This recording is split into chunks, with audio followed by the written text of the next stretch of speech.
ईडीचे अधिकारी या ठिकाणी जास्ती बोलण्यास तयार नाहीयेत। मात्र ही दृश्य आपण पाहतो, एकीकडे परळी बंद तर दुसरीकडे कराड समर्थकांचं ठिय्या आंदोलन।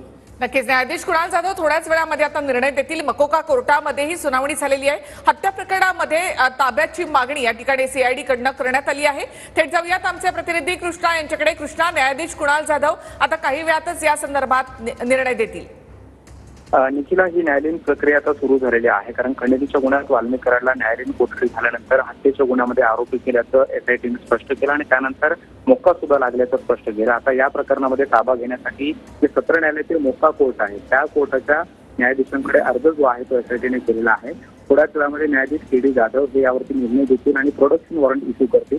हे प्रोडक्शन वॉरंट घेऊन पहिल्यांदा एसआयटीला आरोपीला तुरुंगात न्यावं लागेल आणि न्यायालयीन कोठडी ज्या प्रकरणात झालेली आहे, म्हणजे खंडणीचं प्रकरण, त्यामध्ये न्यायालयीन कोठडी झाल्याची रिक्टर पोस्ट जी आहे ती तुरुंग प्रशासनाला द्यावी लागेल आणि मोक्का कोर्टाने इश्यू केलेलं प्रोडक्शन वॉरंट हे जेलरला दाखवून तिथून पुन्हा एकदा वाल्मिक कराडचा ताबा घ्यावा लागेल। आज जर न्यायाधीशांनी आजच सुनावणी घेण्याचं निश्चित केलं तर तातडीनं रिमांडसाठी वाल्मिक कराडला मोक्का कोर्टामध्ये हजर केलं जाऊ शकतं। मात्र कोर्टानं जर उद्याची सुनावणी निश्चित केली तर प्रोडक्शन वॉरंटच्या आधारे आज जेलरकडून त्यांचा ताबा घेतला जाईल आणि त्यानंतर त्याला उद्या पुन्हा मोक्का कोर्टामध्ये हजर केलं जाईल आणि पोलीस कोठडीची हत्येच्या प्रकरणामध्ये प्रयत्न जे आहेत ते एसआयटी कडून केले जातील। खरं तर ही अगदी न्यायालयीन प्रक्रिया असते, कारण खंडणीच्या गुन्ह्यामध्ये न्यायालयीन कोठडी झाल्यामुळे वाल्मिक कराडला पहिल्यांदा तुरुंगामध्ये न्यावं लागेल। तिथे तो पोहोचण्याची पोस्ट जी असते ती रेकॉर्डवरती चढवली जाते आणि त्यानंतर मोक्का अंतर्गत जो गुन्हा दाखल आहे त्या गुन्ह्यामध्ये सत्र न्यायालय म्हणजे मोक्का कोर्टाने इश्यू केलेलं प्रोडक्शन वॉरंट, म्हणजे एखाद्या आरोपीचा ताबा घेण्यासाठी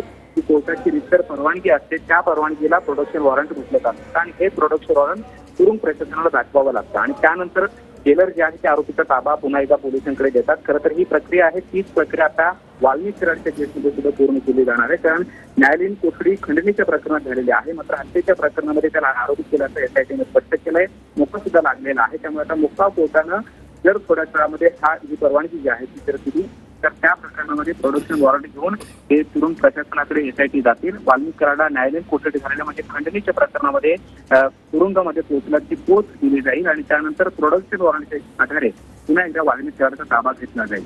आजची रात्र वाल्मिक कराडची पुन्हा एकदा कोठडीमध्ये असू शकते। उद्या पुन्हा त्याला मोक्का कोर्टामध्ये हजर केलं जाऊ शकतं आणि त्यानंतर रिक्तर हत्येच्या प्रकरणामध्ये वाल्मिक कराडनं निभावलेली नेमकी भूमिका काय, सुदर्शन घोले, विष्णू साठे, इतर 8 आरोपींवरती मोकाजू लाभलेला आहे। त्यानंतर हा 9वा आरोपी असणार आहे आणि वाल्मिक कराडचा नेमका या हत्येच्या प्रकरणामध्ये रोल काय होता, या सगळ्या आरोपींच्या संपर्कात तो होता किंवा हा हत्येचा कट आधी शिबिरीला होता, त्याची चौकशी जी आहे ती येत्या काळामध्ये एसआयटी कडून केली जाणार। मात्र आता मगापासून आपण पाहतो की न्यायालयीन प्रक्रिया जी आहे ती आता पार पडते आहे, कारण खंडणीच्या गुन्ह्यात न्यायालयीन कोठडी झाल्यानंतर लगेचच एसआयटीनं वाल्मिक कराडवर हत्येचा आणि मोक्काचा गुन्हा दाखल केल्याचं सांगितलं आणि त्यानंतर आता त्याचा हत्येच्या गुन्ह्यामध्ये ताबा देण्याचे प्रयत्न जे आहेत ते एसआयटी कडून केले जात आहेत। अधिकृतरित्या एसआयटीनं अर्ज जो आहे तो न्यायाधीश के.डी. जाधव यांच्याकडे सोपवलेला आहे, त्यावरती थोड्याच वेळामध्ये निर्णय के.डी. जाधव यांच्या माध्यमातून दिला जाईल आणि त्यानंतर प्रोडक्शन वॉरंट इश्यू केलं जाईल। हे प्रोडक्शन वॉरंट घेऊन वाल्मिक कराडला घेऊन एसआयटीचं पथक जे आहे ते तुरुंगात जाईल। त्यानंतर तिथे न्यायालयीन कोठडी झालेल्या प्रकरणामध्ये रजिस्टरवर त्याची नोंद केली जाईल की आरोपीला तुरुंग प्रशासना कोर्टाच्या आदेशानुसार तुरुंगाच्या हवाली करण्यात आलाय। मात्र हत्येच्या प्रकरणामध्ये याच आरोपीचा ताबा घेण्याची परवानगी ही मोक्का कोर्टाने दिलेली आहे, म्हणजे प्रोडक्शन वॉरंट त्याला म्हणतात आणि हे प्रोडक्शन वॉरंट तुरुंग प्रशासनाला एकदा दाखवलं की तुरुंग प्रशासन आरोपीचा ताबा पुन्हा एकदा एसआयटीकडे देईल आणि आजची रात्र वाल्मिक कराडला पुन्हा एकदा कोठडीमध्ये राहावे लागेल।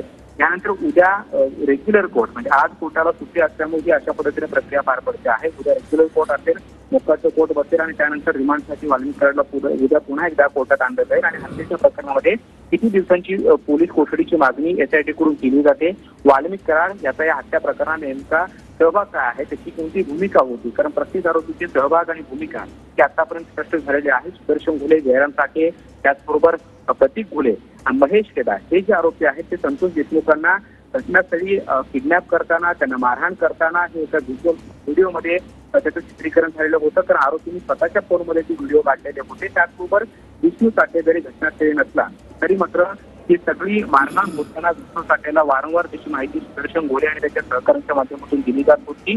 त्याचबरोबर 7वा आरोपी जो आहे तो सिद्धार्थ सोनावणे आहे आणि संतोष देशमुख यांचं अपहरण करून त्यांची हत्या करण्याची ज्यावेळी ही प्रक्रिया होती त्यावेळेला त्याची प्रत्येक अपडेट संतोष देशमुखांच्या मुवमेंटची, म्हणजे ते कधी निघाले, घरातून कुठे बाहेर पडले, कुठे पोहोचलेले आहेत, कधी तिथे पोहोचतील, त्याची इत्यंभूत माहिती सिद्धार्थ सोनवणेच्या माध्यमातून दिली जात होती आणि म्हणून त्याला सह आरोपी करून त्याच्यावरती सुद्धा मोक्का नक्कीच. लागलेला आहे. कृष्णा, आता मी पुन्हा